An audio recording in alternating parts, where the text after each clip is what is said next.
நான் மறுபடியும் தோத்துட்டேன். அந்த பாம்பு அந்த அபிய கொத்திடுச்சு. விஷமும் அது வேலைய காட்டுச்சு. ஆனா அந்த பிரக்யா அடிக்கடி வந்து அவனை காப்பாத்திட்டே இருக்கா. ஏன் எப்படி செய்யறா? அவ யாரு? நான் என்ன பண்ணணும்னு நினைச்சாலும் என் கூடவே நிழல் மாதிரி அபி கூடவே இருந்து அவனை கண்காணிச்சுக்கிட்டே இருக்கா. கடைசி நிமிஷத்துல வந்து அவனோட விஷத்தை கூட எடுத்துட்டா. அவ ஹாஸ்பிட்டல்ல மயங்கி கிடக்கும் போது கூட அவ நர்ஸ் அனுப்பி விட்டுட்டா. இன்னும் கொஞ்ச நேரம் இருந்திருந்தா அந்த அபி அங்கேயே செத்து இருப்பா. அந்த பிரக்யாவை முதல்ல ஏதாவது பண்ணணும். எப்ப பாரு அந்த அபிய சுத்தி சுத்தி வந்துகிட்டே இருக்கா. ஒண்ணுமே பண்ண முடியல. அந்த அபியோட கழுத்துல தாயத்து மாதிரி அவ இருந்துகிட்டே இருக்கா. என்னால என் வேலையை பண்ணவே முடியாது. என்னால என் லட்சத்தை அடைய முடியாது. என்ன பண்றது? நான் எப்படி அவனை கொல்றது? நான் ஏதாச்சும் பண்ணியே ஆகணும்.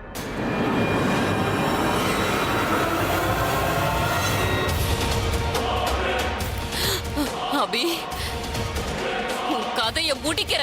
நீ கண்டிப்பா ஏன் கையாலே செத்தே ஆகணும். செத்து போ, செத்து போ.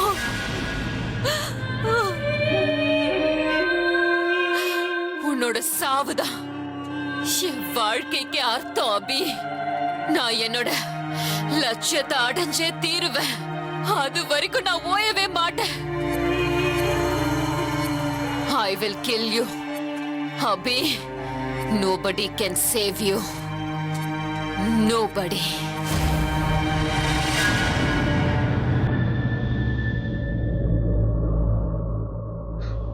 Hey.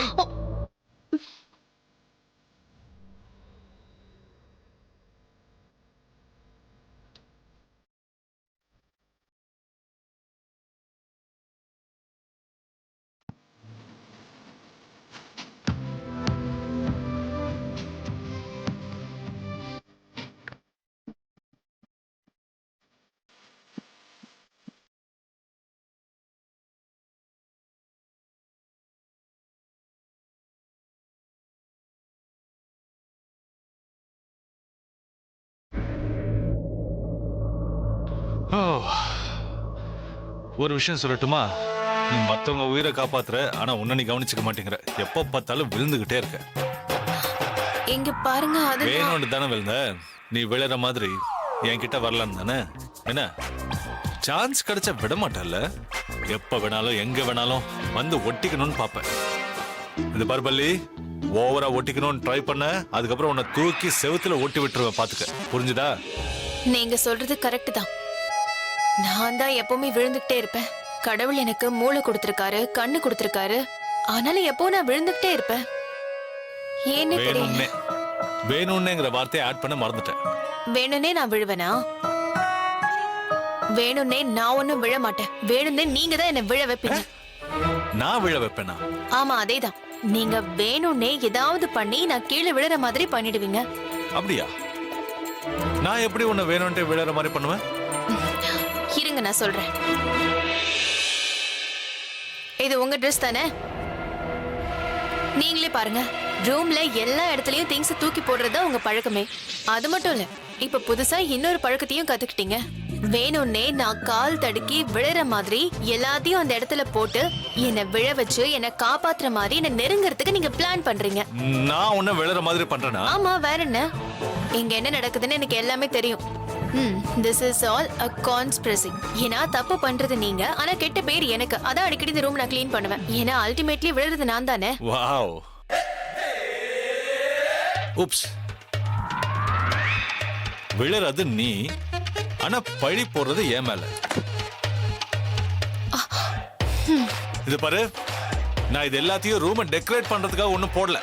ஆமா, ஒன்னு ரெண்டு அங்கங்க விழுந்து கிடக்கும். அது எதுக்கு தெரியுமா? இந்த ரூம்ல ஒருத்தங்க இருக்காங்கன்னு தெரியறதுக்கு. You know what? இந்த லுக்கோட பேர் என்ன தெரியுமா? It's called the lived in look. என்ன அப்படி பாக்குற? lived in lookனா என்னன்னு தெரியாதா? You don't know lived in look? Are you serious? lived in lookனா என்னன்னு நான் உனக்கு சொல்றேன். lived in look obviously உனக்கு எப்படி தெரியும்? லிவ்ட் இன் லுக்க பத்தி எல்லாம் ஃபேஷன் மேகசின்ஸ்ல எழுதியிருக்கோம். அண்ட் எல்லா ஃபேஷன் மேகசின்ஸும் இங்கிலீஷ்ல தானே இருக்கும். Don't you dare say that I don't know English. 4 வார்த்தை இங்கிலீஷ்ல பேசினா நீ என்ன லண்டன்ல இருந்து வந்தேன்னு நினைக்கிறியா? நீ என்ன சொன்னாலும் உனக்கு இங்கிலீஷ் தெரியாதுங்கிறது தான் உண்மை. நீ விழுற மாதிரி வந்து என்ன ஒட்டிக்கிற. உன்னை பத்தி எனக்கு நல்லா தெரியும். எனக்கு உங்களோட ஒட்டிக்கணும்னு எந்த ஆசையும் இல்ல. அப்புறம் இன்னொரு விஷயம், 4 வார்த்தை இல்ல, எனக்கு ஃபுல்லா இங்கிலீஷ் தெரியும். நான் நல்லா படிச்சவன். ஃபுல்லா தெரியுமா? A to Z. அவ்வளவு படிச்சிருந்தா வேலைக்கு போக வேண்டியதானே? வேலைக்கு போய் சம்பாதிக்க வேண்டியதானே? எதுக்காக என் வீட்டுக்கு வந்து இப்படி உட்கார்ந்துட்டு இருக்க? இந்த வீட்ல நான் ஏன் இருக்கேன்னா இங்க எனக்கு அதிகாரம் இருக்கு. நீங்க ஒத்துக்கங்க, ஒத்துக்காட்டி போங்க. நான் பிரக்யா தான். நான் தான் பிரக்யா. உங்களுக்கு தெரியும்ல, நான் ஒரு டைம்ல டீச்சரா இருந்திருக்கேன். நான் ரொம்ப அறிவாளி. ஆனா ஓ ஓ ஓ ஓ ஏய், என்னாச்சு? எல்லாம் ஓகே தானே? அது சரி, நீ முதல்ல இங்க வந்து உட்காரு. Come on. ஒரு நிமிஷம் இருங்க. என்னன்னு தெரியல, சடனா இப்படி ஆயிடுச்சு. நான் எங்கேயே உட்கார்ந்துக்கிறேன். 1 செகண்ட். முதல்ல எழுந்துரு. எவ்வளவு நேரம் எங்கேயே உட்காருவேன்? ஒன்னும் இல்ல. டாக்டர் தான் சொல்லிருக்கார்ல, ரெஸ்ட் எடுக்க சொல்லி. பாய்சன் உன் சிஸ்டம்குள்ள இருக்கு. உனக்கு ஏதாவது தேவைன்னா உடனே என்ன கூப்பிடு. நான் வெளியே தான் இருப்பேன். ஓகே? இல்லைன்னா அந்த பெல் அமுக்கு, ராபின் வருவான். அண்டியா, இது என்னோட favourite pillow. Just because of you. For you. எனக்கு இந்த நர்ஸ ரொம்ப பிடிச்சிருக்கு. நர்ஸா? அதான் டாக்டர் அனுப்புனாரே. டாக்டர் நர்ஸ் அனுப்புனாரா? எங்க நர்ஸ்? நர்ஸ்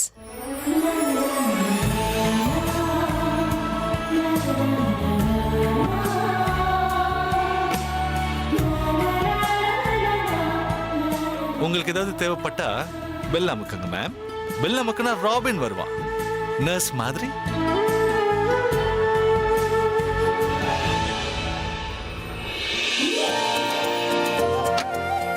நீங்க என்ன காதலிக்க விரும்பல. சரி, காதலிக்காதீங்க. ஆனா இப்படியே சண்டை போட்டுக்கிட்டே இருங்க.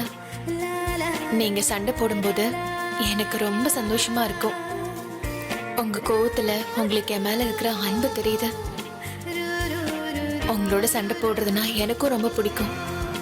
என்ன நல்லா பாத்துக்கிறீங்க. புருஷனா இல்லாட்டியும் கொஞ்ச நாளைக்கு நீங்க என்னோட நர்ஸாவது இருங்க. நான் சீக்கிரமா குணமாயிடுவேன்.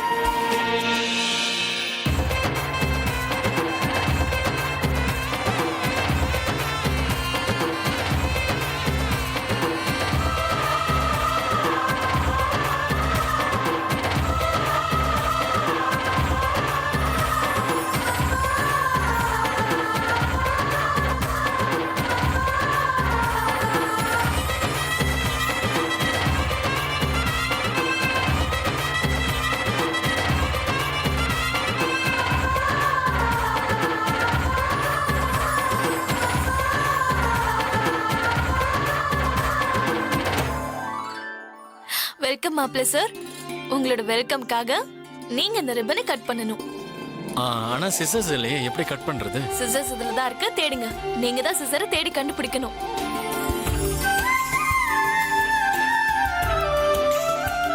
நீ சிசர் இதுல தானே வச்ச? இதுல தான் இருக்கு.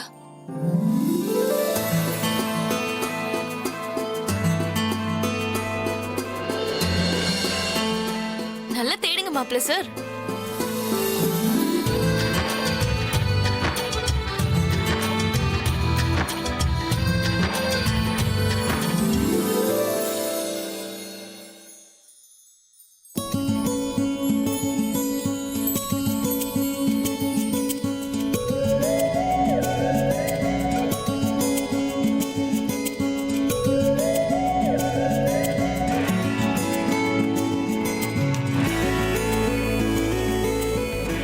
ஐயோ, என்னால முடியல. எனக்கு ரொம்ப டயர்ட் ஆச்சு. எங்க இருக்கு?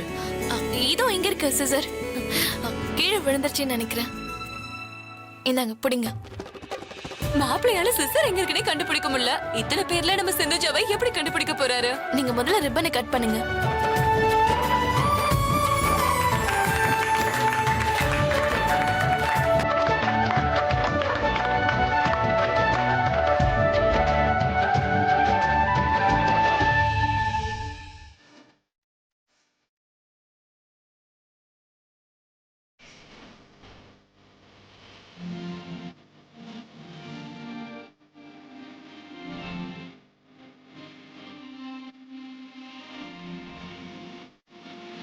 உன்னாலே என்னாலும் என் ஜீவன் வாழுதே சொல்லாமல் உன் சுவாசம் என் மூச்சில் சேருதே உன் கைகள் கோர்க்கும் நொடி என் கண்கள் ஓரம் நீர் துளி உன் மார்பில் நினைத்து போக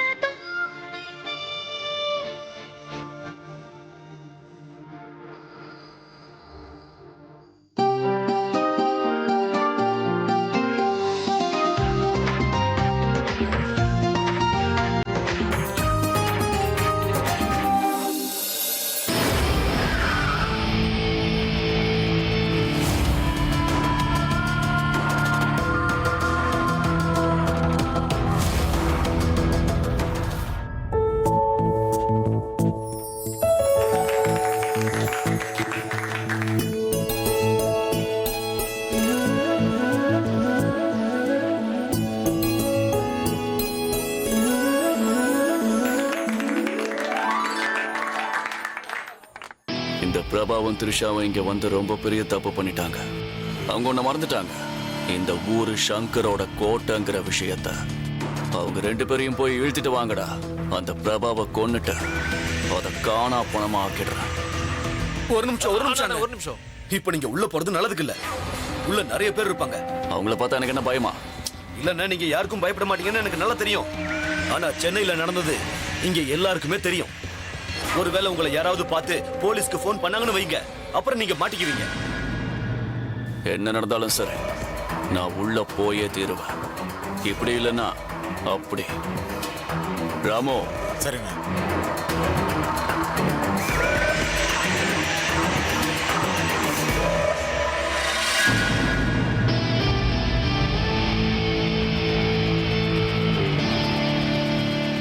பாலு, ராஜோ, நீங்க 2 பேரும் ஏன் கூட வாங்க. நீங்க 2 பேரும் இங்கேயே இருங்க. வண்டியை ஸ்டார்ட் பண்ணியே வைங்க. ஓகேண்ணே. எல்லாரையும் பார்த்துக்கிட்டே இருங்க. நான் போய் அவங்களை கூட்டிட்டு வந்துடுறேன். வாங்கடா.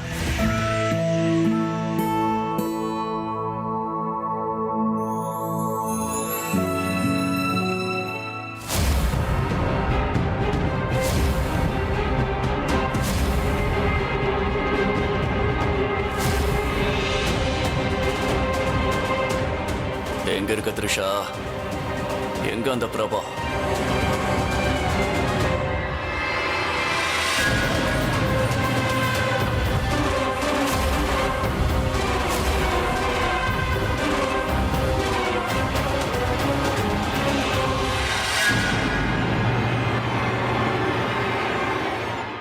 இங்க இருந்து பார்க்கும்போது அவ த்ரிஷா மாதிரி தான் இருக்கா. எவ்வளவு அழகா இருக்கா. அவளை பார்த்ததும் கொன்னுடலாம்னு நினைச்சேன். ஆனா மனசு கேட்க மாட்டேங்குதே.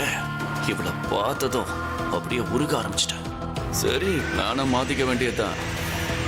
நான் இவளை கொல்றதுக்கு பதிலா என் அன்பால இவளை எனக்கு சொந்தமாக்கிக்கிறேன். இவளை கொல்லணுங்கிற வெறிய நான் இப்ப மறந்துடலான்னு முடிவு பண்ணிட்டேன். இவளை கண்டிப்பா எனக்கு சொந்தமாக்கிப்பேன். இவ என் காலடியிலேயே தான் கிடக்கணும். இதை விட பெரிய தண்டனை இவளுக்கு வேற எதுவுமே இருக்காது.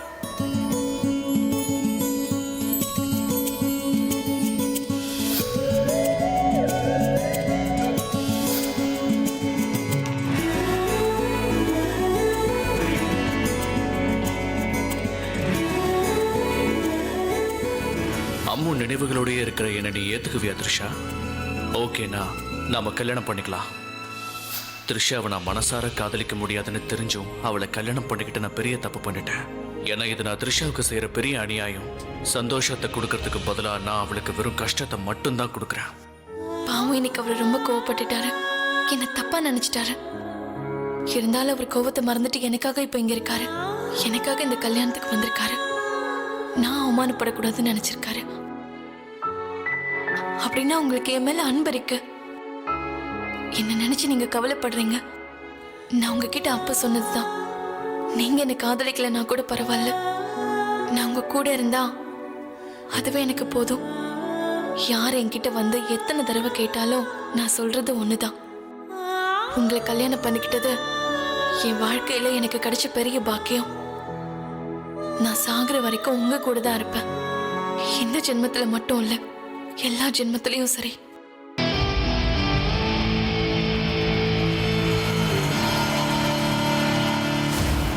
இவ்வளவு லைட்டா தொட்டதோ அப்படியே ஷாக் அடிச்ச மாதிரி இருக்கு. இவ்வளவு அணைச்சுக்கிட்டா என் நிலைமை என்ன ஆகுமோ? நீ டிரான்ஸ்ஃபார்மர் தாண்டி, அதனாலதான் சங்கர் ஒன்ன விரும்பி இருக்கான். த்ரிஷா, பிரபா, வாங்கப்பா. சிந்துஜாக்கு முடிச்சு போடுங்க. த்ரிஷா, நீ எப்பவுமே சொல்லுவேல சிந்துக்கு நான் தான் முடிச்சு போடுவேன்னு. இன்னைக்கு அந்த நாள் வந்துருச்சு. வாங்கப்பா.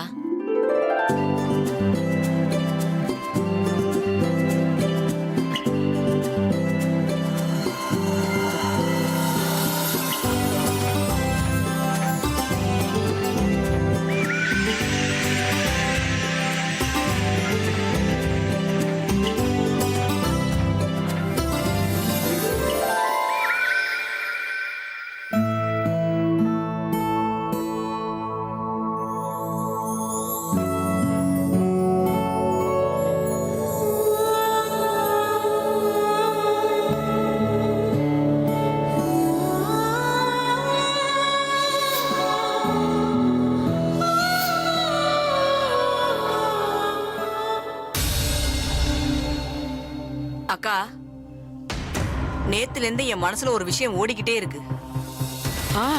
என்ன கூட ஒரு விஷயம் ரொம்ப தொந்தரவு பண்ணிட்டு இருக்கு. ஒருவேளை இந்த பொன்னிதான் நம்மளோட பிரக்யாவா இருப்பாளோ?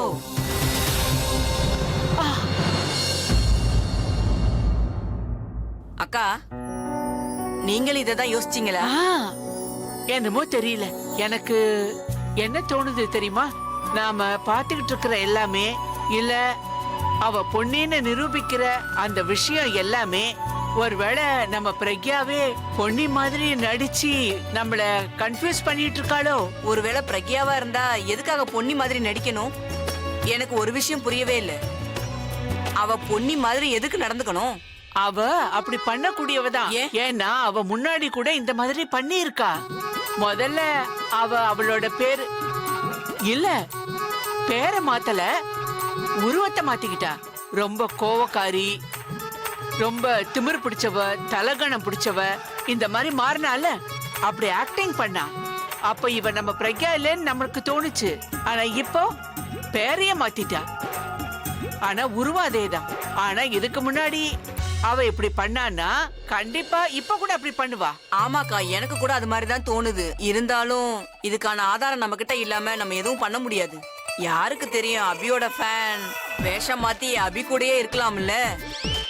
அக்கா, நமக்கு நம்ம பிரக்யாவை பிடிக்கிறதுனாலே என்னவோ நம்ம அவளோட டூப்ளிகேட்டை கூட பிரக்யான்னு நினைச்சுக்கிட்டு இருக்கோம். எதுவா இருந்தாலும் சரி, இப்போ நம்ம 2 பேரோட மனசுலயும் இந்த விஷயம் வந்துருச்சு இல்ல, அப்ப கண்டிப்பா இதுக்கு ஏதோ ஒரு காரணம் இருக்கும். இப்ப நாம கண்டுபிடிக்க வேண்டியது எல்லாமே இவ பிரக்யாவா இல்ல பொன்னியான்னு. பாட்டி,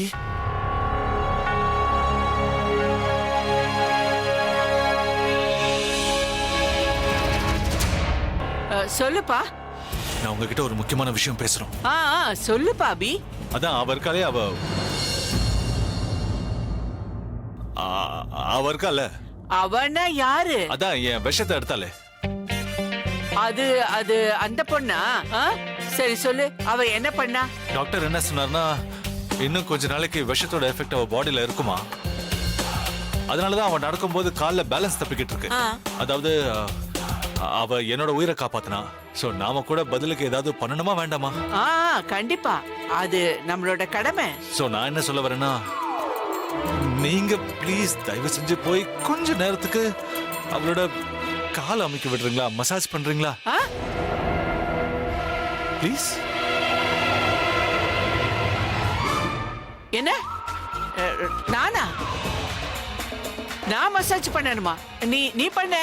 நானா? நான் மசாஜ் பண்ணும்போது பார்க்க நல்லா இருப்பேனா? நாங்க மசாஜ் பண்ணா ரொம்ப அழகா இருக்கும்ல. இல்ல அப்படி இல்ல, நான் மசாஜ் பண்ணிடலாம், அதுல என்ன இருக்கு. ஆனா எனக்கு மசாஜ் பண்ணலாம் தெரியாதே. ப்ராப்ளம் அதானே. இப்ப நீங்க என்ன சொல்ல வரீங்க சார்? எங்க 2 பேரையும் பார்த்தா மசாஜ் பண்றவங்க மாதிரி தெரியுதா? ஐயோ இல்ல கிராணி, நான் அப்படி சொல்ல வரல. உங்களுக்கு வேணா தெரியாம இருக்கலாம், ஆனா பாட்டிக்கு மசாஜ் பண்றதெல்லாம் ரொம்ப நல்லா வரும் தெரியுமா? ஆக்சுவலா நான் சின்ன வயசுல ஃபுட்பால் விளையாடி வீட்டுக்கு வருவேன்ல, அப்போ கால்ல எங்கேயாவது அடிபட்டு வீங்கி இருந்ததுன்னா அப்ப பாட்டி மசாஜ் பண்ணியே அந்த வலியை போக்கிடுவாங்க தெரியுமா? இவங்க டேலண்ட் எனக்கு தான் தெரியும். உங்களுக்கு ஞாபகம் இருக்கா பாட்டி? இருக்குல்ல? உனக்கு ஞாபகம் இருக்கா? கோஸ் எனக்கு ஞாபகம் இருக்கு பாட்டி.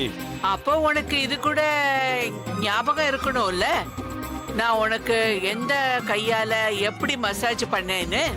என்ன பேசுறீங்க நீங்க? எனக்கு ஞாபகம் இருக்கு, அதனால தான் உங்களுக்கு ஞாபகப்படுத்துறேன். ஆனா அபி, எனக்கு அது ஞாபகம் இல்லையே.